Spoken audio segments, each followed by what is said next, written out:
Art critic and Hollywood aficionado Richard Fitzwilliams joins me now live from London to talk more about these changes to the Academy. I mean, it shouldn't be too much to ask, really, to get more diversity, at least off screen. So, I mean, is it about time that they make actual rules demanding that this be done?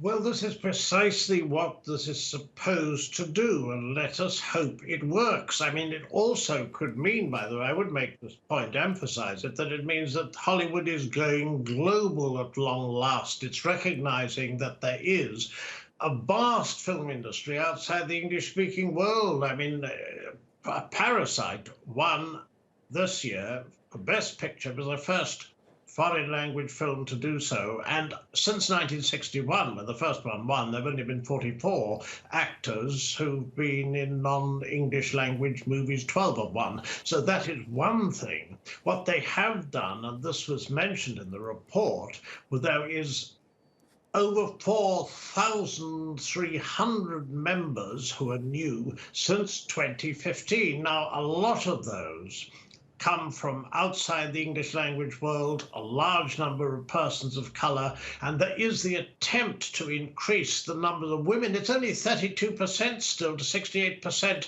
male and 16% persons of colour. So they have a very long way to go, really. But this is being addressed both behind the camera, which is very important and doesn't get that much attention, and also in front of the camera, where we have, I think, seen a lot of changes in recent years. Right. I mean, behind the camera, as I said, it should be relatively easy to address this problem. But is it realistic to expect, so much more diversity in the on-screen categories? Because, for example, if a story is only about, a white character, you can't just write a minority character into the screenplay if it doesn't fit the story. And if those are the stories that are just being invested in and produced, how do you get that minority element into the category for these awards?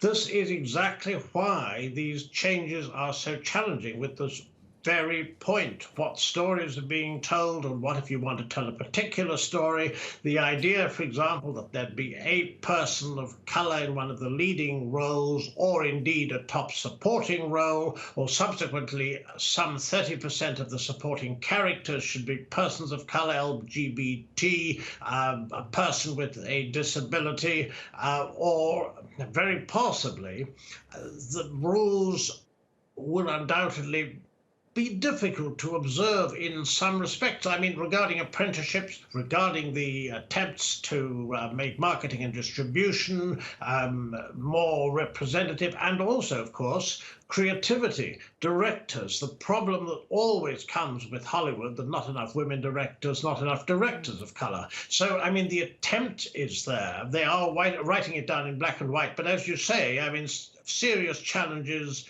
do remain on this. Right. We'll have to see how it goes. I mean, you've seen the standards, I guess, they've laid out. Do you think it's the best they can do, or would there be a fairer, more effective way to try and enact this change? I think as an agent of change, it is a step in the right direction. The way it develops will have to be tweaked probably from time to time, because remember, behind the camera, to my knowledge, there hasn't been anything like this attempted before. So, I mean, that may be a bit slower. In front of the camera, we've seen with Black Panther, we've seen with Crazy Rich Asians, for example, how you can suddenly get a triumph which you never thought you'd get.